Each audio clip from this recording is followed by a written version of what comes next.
Chosen one, every doorway you cross remembers the last sentence you spoke inside it. The world is held together by beams no one sees and by words few remember to honor. Prepare your tongue as a tool, not a trumpet. Let it learn patience the way wood learns polish, by many small passes in the same direction until the grain begins to glow. Before speech, breathe. Let the breath travel down where fear cannot counterfeit courage. Hold a moment and ask your heart what work your words are meant to do. Bless, clarify, repair, invite. If the answer is merely to impress, keep the door shut. Impression is a fragile house and people cannot live inside it. Women who have endured rooms built from cleverness feel the draft immediately. The feminine spirit longs for shelter that does not collapse when the weather changes. When you speak as one who frames beams and sets trusses, attention settles around you the way light settles in late afternoon. Warm, directional, making plain the shapes that were always there.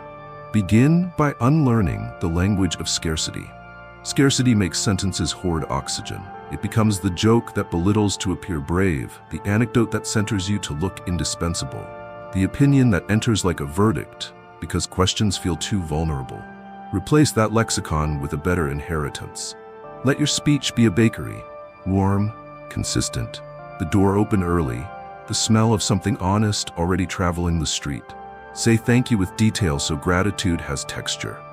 Say I was wrong with specificity so accountability has weight. Say I need help before your pride becomes expensive for everyone else. Say I forgive you without a ledger hidden under the counter. In the economy of real influence, these currencies do not devalue. The chosen ones keep them in circulation. They buy freedom with them wherever they go. Learn the cadence that keeps rooms humane.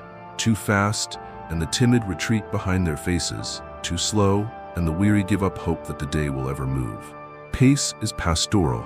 Carry your vowels like water to thirsty ground. Let your consonants place stones where feet can cross without slipping. When a conversation begins to fray, lower your tempo until listening catches up. When a moment calls for courage, quicken just enough to show that truth is not a threat, but a path. Feminine women notice this stewardship without effort. Their bodies practice translators. Relax a fraction when your tone says we will not race, we will not drift, we will arrive together. Name things accurately and kindly in that order. Accuracy without kindness becomes surgery without anesthesia. Kindness without accuracy becomes a lullaby for a house on fire. Balance them as a craftsman balances his level. If something good has happened, praise it without hyperbole so that praise remains trustworthy tomorrow. If harm has happened, name it without euphemism so that repair does not have to fight fog as well as failure. Your refusal to exaggerate becomes a kind of sanctuary. In such air, people find the strength to tell the truth, because the truth will not be dressed up for spectacle or dressed down for comfort. Curiosity replaces caution. Even disagreement becomes dignified. The most interesting men are often the least theatrical, because they have discovered that reality, well named, is captivating enough. Practice the discipline of finishing thoughts. Partial sentences make promises they cannot keep. If you ask a question that opens a wound, be the person who stays long enough to bandage it. If you tell a story that exposes your own weakness, walk it all the way to responsibility, so confession does not become a performance for sympathy. If you offer a compliment, add the simple evidence that makes it land like a brick in the right wall, rather than confetti in a windstorm. She will remember that your words never turn quickly into shadow. She will trust that your beginnings come with endings worthy of the start. Trust is interest's older, wiser sister. Where she walks first, fascination follows safely. Make listening your first language. Hearing is a reflex, listening is a craft. Turn your whole face toward the one who speaks, as if faces were windows through which weather enters. Put away the temptation to compose your reply while their syllables still have work to do in the room. Ask clarifying questions that do not interrogate but illuminate. What did it cost you? What felt sacred there? What do you need from me that would not make you smaller? These questions widen the table. Every time you widen the table, stories pull up chairs you would never have met otherwise. Stories are not trophies. They are travelers. Offer them water and quiet and a safe place to rest, and they will leave your house blessing it. The blessing will be audible in the way your next words refuse to make you bigger at the expense of the world. Revere silence as a co-author. Much damage is done by men who fear the gap between sentences. In the gap, conscience speaks without microphones. Wisdom assembles pieces you tried to carry separately. Hold the gap like a musician counts rests, intentional, steady, strengthening what comes after. When you pause, do not stare at the other person like an accusation. Stare with them at the horizon you are both trying to reach. The pause will teach you what volume can never learn, that presence does more work than performance, and that quiet is often the answer's birthplace. Feminine women feel their nervous systems return from the edges when you allow empty space to become friendly again. Their eyes soften, their breath deepens, their attention stops defending itself and begins to bloom. Consecrate disagreement. You will not avoid it if you live an honest life. But you can remove cruelty from its tools. Do not generalize a person from their worst sentence. Do not drag a private failing into the public square because you are losing an argument. Do not demand instant evolution as proof of contrition. Instead, draw a circle around the question and keep both of you inside it until the idea surrenders its best self. If the other is right, cherish the correction aloud and pay them in gratitude. If you are right, hold the truth in open hands so it can be received without humiliation. When conflict becomes an altar rather than an arena, even those who lose their point can keep their dignity.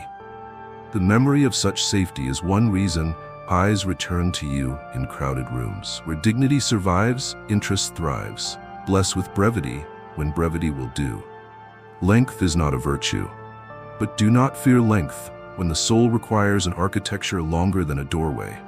There are moments when a woman needs a whole paragraph to know you understand her season, not a slogan forged for speed.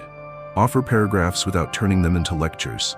Make them porches where she can sit and breathe weather that doesn't demand. When you finish, leave room for her amendment. The house you build with words must have windows that open from both sides. The most interesting men are never threatened by fresh air. Guard your tongue from magic it was not meant to attempt. Do not promise forever on a day you have not yet walked. Do not bind another's hope to your ambition. Do not prophesy what your character cannot sustain. Let your words be covenants scaled to your current faithfulness, and scale your faithfulness until your covenants can grow. Promise small, keep it quickly, repeat until trust becomes a landscape. Eventually, your sentences will carry the scent of fields that have been tended so long that harvests come almost by themselves. Sincerity becomes the wind, stability becomes the soil. In that climate, the feminine heart does not need to protect itself with thorns. It will choose petals instead. Petals make the world fragrant. Your speech helped them open. End your day by repairing the overspoken and the undersaid. Write the text that should have been gratitude. Delete the paragraph that tried to win through pressure.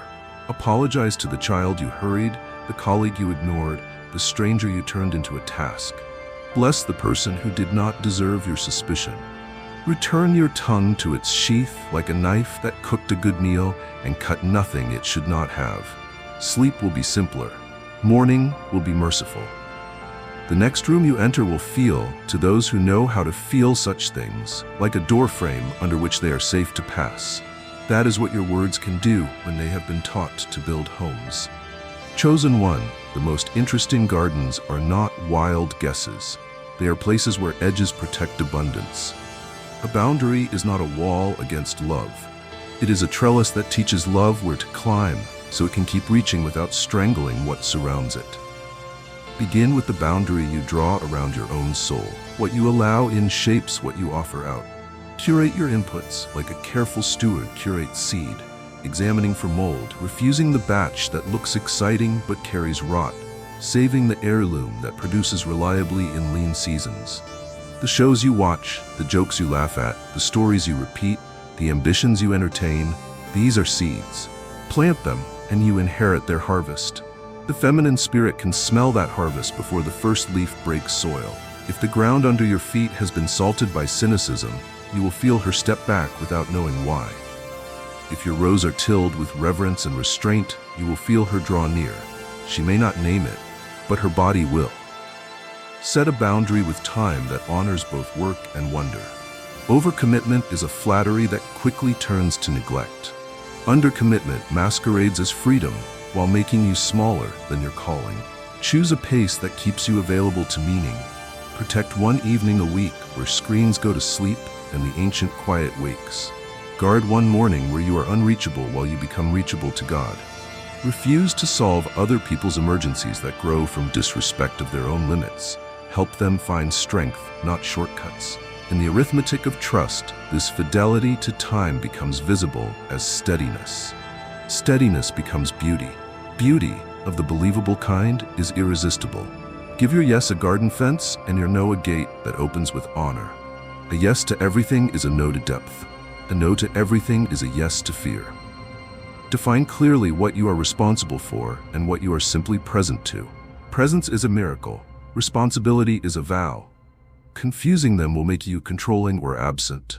When you decline, do it in a way that preserves the other's dignity and your own clarity. When you accept, do it without hedging, and then show up with undivided attention. The chosen ones live this way together. They become dependable weather systems under which others can plant without checking the forecast every hour. Hold boundaries around your body as if it were a sanctuary on loan. Rest before collapse. Feed before fury. Move before stiffness becomes your story. Clean the rooms that hold you because disorder multiplies inside it. Dress in a way that tells the truth about the day's purpose, neither hiding from beauty nor worshiping it. Touch the world with consent as your first language and tenderness as your accent. If touch is not welcomed, let your respect be felt more strongly than your desire. If touch is welcomed, let your restraint protect joy from turning into appetite that forgets names. A man whose boundaries are governed by reverence becomes a place where others remember their own worth without needing a speech. Worth noticed is a blossom. Blossoms invite honeybees. Interest is the sound of wings around flowers that feel safe to open. Protect the people you lead from becoming props in your personal myth. Reject the subtle theft of turning colleagues into evidence and friends into alibis. Do not publish what belongs to confidence or harvest a private tenderness for public approval. Social theater pays in applause and charges in loneliness. Choose smaller audiences and truer ovations. Learn the boundary between testimony and exhibition. Testimony directs glory beyond you. Exhibition loops it back to fuel your need. Women have stood in rooms where men could not tell the difference and learned to carry umbrellas indoors. Let your spaces be weatherproof in a different way. Roofs strong enough to shelter, windows generous enough to let light bless faces without dissolving privacy. Keep a boundary with anger that honors its message and refuses its methods. Anger is information about violated values. It is not permission to violate others. Let it knock. Ask what it loves that is at risk. Thank it for the alert. Then send it to the bench while courage and wisdom take the field. If anger must speak, make it do so in measured tone and proportionate terms. When corrected by someone smaller than you, do not answer with sighs. Answer with curiosity that protects their daring. The memory of being safe while telling you the truth will become a landmark people return to. Landmarks guide travelers back to you when roads get confusing. That is another word for influence that doesn't have to advertise itself. Draw boundaries around your attention with the same care you draw them around your time. Attention is how you anoint the world. Whatever receives it grows in you. Do not squander it on scandals that cannot hear redemption or on spectacles addicted to your outrage. Invest it in craft, in prayer, in people whose faithfulness makes you brave by osmosis. Look long enough at beauty each day that you do not hunt it later in places that cheapen you. Listen long enough to wisdom that when fools raise their volume, you can keep yours low without losing the plot. A man whose attention is governed becomes mysterious in the simplest way. His presence is never diluted. Feminine women feel undiluted presence like shade on a hot road. They will choose it over fireworks every time. Honor relational boundaries that allow intimacy to be chosen, not cornered. Interest deserves room to breathe. Pace conversations so that revelation has time to ripen. Resist pressing for stories that have not volunteered. Do not demand the whole map when a traveler offers you a landmark. If you are trusted with a secret, Remember that trust, not the secret, is the treasure. If you need more closeness, say so in sentences that leave both of you free. Freedom is the oxygen of love. Without it, feelings become furniture you have to walk around. With it, feelings become windows you both choose to open. You will find that when liberty is truly present, people step toward you without needing your hand on their back. Build financial boundaries that make generosity sustainable. Do not buy admiration with gifts you cannot afford. Do not buy security with hoarding that starves delight. Keep your word to your future self first. Save, give, spend with clarity, and your present self will stop performing scarcity while you have enough. The quiet that follows is visible. It appears in how you order at dinner, how you tip, how you decline a trip you cannot justify, how you offer a room you can. Money handled like a covenant becomes invisible to insecurity. In that invisibility, you become visible for the right reasons. The feminine spirit can rest near a man whose economics do not threaten the house. Let your boundaries include joy. Many men police their edges only for danger and forget to patrol for delight. Schedule feasts with friends who make you honest. Keep a ritual for beauty that has no transaction attached. Sunrise from a certain hill, a museum bench on a quiet Tuesday, the first peach of summer eaten over the sink. Share these with those who are ready, especially with the weary who forgot the world can still be kind. Joy, properly bounded, does not spill into indulgence, it spills into gratitude. Gratitude waters courage. Courage keeps the fences in good repair without turning them into prison walls. Finally, reconcile boundary with blessing every evening. Ask where you were too hard and soften there tomorrow. Ask where you were too soft and strengthen there before breakfast. Ask whom you fenced out that should have been invited in and whom you let in that should have been gently directed to the gate with directions to their own field. Give thanks for the places your no kept your yes honest. Lay the day down. Sleep like a steward who trusts the owner. Wake like a gardener who knows edges make flowers possible. Then step into your life again, chosen one, not as a guard against love, but as an architect of it. The feminine will find your borders hospitable, your center warm, your paths clear. Interest in such a landscape will not be a gust that passes. It will be a climate, gentle, generative, and enduring, under which many will become more fully themselves because your boundaries taught them how. Chosen one, there is a holiness to your work that has nothing to do with titles and everything to do with touch. The way your hands meet a problem, the way your mind arranges chaos into sequence, the way your calendar learns to carry mercy as well as meetings. These are sacraments, not strategies. When you treat vocation as altar, the ordinary begins to glow at the edges. Emails become neighbors instead of alarms. Tools become companions instead of trophies.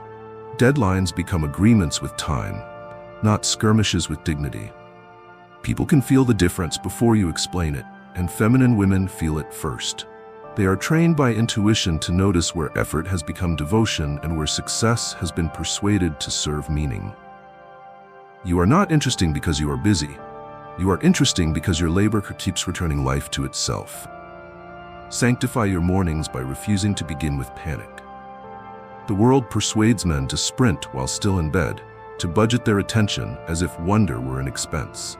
Instead, let the first minutes belong to alignment. Look at your day like a craftsman looks at wood grain, respecting what it already wants to be, choosing cuts that cooperate with its nature. Ask simple, courageous questions. What is essential? What is kind? What is mine? What is God's? The answers will not shout, they will nod. Work that begins with nods does not require the theater of heroics to feel legitimate. It will move with a pace that keeps the soul intact, and intact souls season rooms more effectively than any speech. Study the small competencies until they turn into quiet mastery. Finish edges others never see. Write notes future you will read with gratitude, not guesswork. Label cables, name files, return borrowed things before they begin to resent you. Excellence of this sort is not vanity. It is hospitality for the people who must live with your work. Hospitality enlarges trust, and trust draws affection toward its source. The feminine heart knows when a man's output costs others less than it costs himself. It recognizes the generosity of clean handoffs, of clear directions, of meetings that end early because you planned for respect. Interest is not an applause you chase, it is a gravity that forms around reliability. Let your competence be warm. Cold competence intimidates, then isolates. Warm competence steadies, then gathers. When something breaks, do not dramatize the problem so you can perform a rescue. Perform the repair with a sentence that keeps the room human. We can fix this. Here's step 1. Breathe. If the fix needs 3 tries, say so. If you need another mind, invite one. Your refusal to trade humility for mystique becomes a public good. You will watch people put down their fear of being found out. You will watch them try braver things because your presence promises that failure will be handled with proportion. Women accustomed to rooms where competence is a cudgel will memorize the feeling of being safe to attempt, and they will associate it with your name without turning you into a savior. Make beauty part of your deliverables. Beauty is not expensive, it is attentive. A clean margin on a document tells the reader that breath matters. A tool returned to its hook tells the next worker that time has dignity. A slide that says less and means more tells an exhausted group that their minds are not minds to be stripped. Your desk does not need to create envy, it needs to communicate purpose. When your environment supports clarity, you become the kind of man whose presence recalibrates others before he has spoken. You will notice it in their shoulders first, and then in their sentences, which will begin to choose verbs over volume. Practice apprenticeship without theatrics. You are always teaching, you are always learning.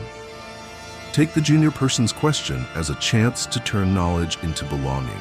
Name what you once did poorly and how you improved. Speak about mentors like wells you still draw from. Credit travels farther than talent because it multiplies the very soil in which talent grows. When you give it away freely, you become a source instead of a bottleneck. The feminine spirit recognizes sources. It draws near because sources do not require flattery to flow. Let your vocation bless beyond wages. Pay the unseen costs no budget anticipates. The extra half hour that prevents confusion tomorrow. The context you add so a colleague can say yes with confidence. The handwritten acknowledgement that keeps a volunteer from quietly fading. These gestures do not trend, they endure. Endurance has a fragrance. Cedar, patience, a little smoke from problems solved without spectacle. You will carry it in your clothes and on your breath. People will lean in and not know why, you will. It is the scent of staying power earned by doing the next right task without demanding a camera. Refuse to build an identity out of fatigue. Many men confuse exhaustion with evidence. Tiredness can be honest, but it is not a resume. Sleep on time. Eat like someone else wants you alive. Take walks that make room for ideas to find you out of breath, but not out of hope. Sabbaths are not naps from ambition. They are the cisterns that keep wells from going dry. When rest becomes part of your practice, intensity stops needing adrenaline and starts cooperating with wisdom. Nothing is more compelling than a man who can carry weight without turning weight into a personality. Feminine women are allergic to martyrdom masquerading as masculinity. They are nourished by presence that refuses to make a meal out of self-neglect. Hold a theology of usefulness that keeps ego on a leash. Your work is not you, it is a gift passing through you. Do it with the tenderness of a courier delivering medicine someone has waited for all night. If they forget to thank you, stay kind. If they thank the wrong person, stay generous. If they thank you too loudly, redirect their praise the way a good river redirects overflow into fields that need water. The chosen ones live like this in their various callings. Teachers who grade with justice and hope, drivers who make a city kinder by the way they merge, founders who measure success by what their people become, artists who refuse to make pain their brand. The company you keep invisibly will keep you steady visibly. End your days with a liturgy of completion. Close loops. Send the one sentence that lets someone sleep. Bless the tasks you set down and the ones you could not finish with a promise that does not lie. Put the tool back. Wipe the bench. Give thanks aloud for 3 things your work taught you today, and say sorry into the dark for the corner you cut or the tone you let sharpen. Then release the day so tomorrow does not inherit the residue of pride or self-contempt. When you live this way, you will carry a strange, quiet radiance into every room. Women will not chase your shadow, they will choose your weather. They will call you interesting without knowing that what they mean is ordered, devoted, human. Chosen one, desire that honors becomes invitation. Desire that fears becomes pressure. You were not made to pressure. You were made to bless. Let pursuit in you be a river with banks. Rivers without banks become floods that make memory apologize. Rivers with wise edges become the pathways where villages bloom. Begin by confessing what pursuit is for. It is not to collect proof of your worth. It is to offer companionship worthy of someone else's becoming. When you remember this, every gesture changes temperature. The text is warm without being urgent. The plan is specific without being possessive. The silence between messages is not punishment. It is space where both of you remain people. Announce your interest with verbs instead of riddles. Say, I would like to take you to the place we laughed about, Thursday at 7, and I will make the reservation. Ambiguity is often confusion dressed as sophistication. Clarity is erotic because it permits safety to relax into curiosity. If her answer is no, let your dignity drive. No is a holy word. Bless it, and it will trust you with future yeses you are not earning by argument. If her answer is yes, keep pacing as a discipline. Early fascination likes speed. Lasting affection likes rhythm. Build a drumline together. Arrival on time, attention undivided, departure clean, follow-up kind. Rhythm protects fire from wind. Listen for seasons. Some hearts are in spring, quick to color and eager for rain. Some are in summer, spacious and ready to share shade. Some are in autumn, wise with harvest but careful with what's left. Some are in winter, preserving roots below where sight cannot help. Pursuit that leaves freedom, whole learns to match its asking to the season it has entered. Do not demand fruit where blossoms are just learning their courage. Do not ask for snow to melt that grief still requires. Keep your yes large enough to hold someone else's timing without making their pace feel like a verdict on your value. Patience makes attraction credible. Impatience makes it costly. Practice courtship with the integrity of a craftsman and the curiosity of a pilgrim. Learn her joys from their sources, not merely their presentations. If she loves music, ask what silence she listens for inside it. If she loves the sea, ask what the horizon removes from her that the city keeps piling on. If she loves her work, ask what part of it feels like worship on good days and what part threatens to turn worship into worry on bad ones. These questions make room for a person rather than building a museum to an image. Women do not long to be exhibits in your narrative. They long to be travelers who can rest beside you without negotiating for ground. Honor boundaries the first time they introduce themselves. Do not treat limits as obstacles to charm your way past.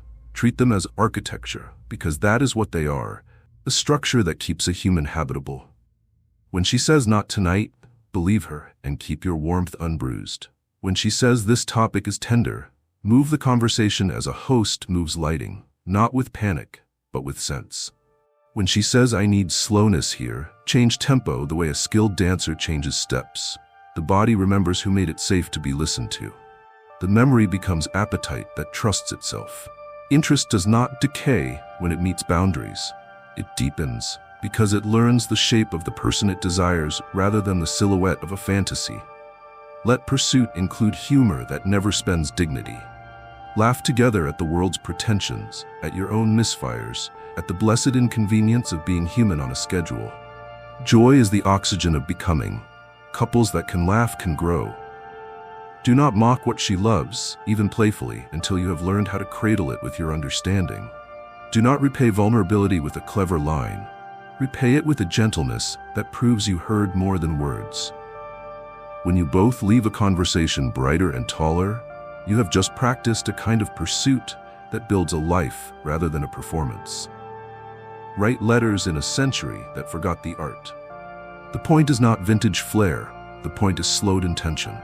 A page carries weight that a screen cannot. It smells like commitment, even when the commitment is only to a single honest paragraph. Tell her what you admired about the last hour you shared, and anchor it to a detail that no algorithm would have noticed. The handwriting itself confesses that you were willing to go at human speed. Human speed is where trust keeps its house keys. Women feel the difference in their ribs. They keep those pages where they keep their courage. Keep your desire clean by giving it somewhere larger to kneel. Desire left to invent its own liturgy becomes a hungry god. Desire placed inside gratitude learns manners. Thank God for every yes you receive. Thank God for every no that protects both of you from what you cannot carry. Thank God for the days when nothing moves and you are invited to become patient instead of persuasive.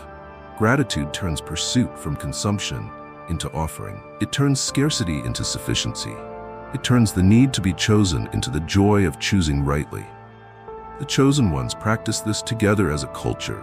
Men who can pursue without cornering, women who can answer without apology, a community that keeps the air breathable by rewarding kindness over conquest. Attend to endings with the same reverence you give beginnings. If the path forks away from romance and toward respect, bless the fork. Do not salt the ground with ghosting to avoid discomfort. Do not scorch it with speeches that scavenge for moral high ground. Say thank you for what was true. Say sorry for what you could have done better. Say goodbye like a man who lives where bridges matter. Freedom preserved in ending becomes freedom available in the future. It will return to you as favor in rooms you cannot yet see.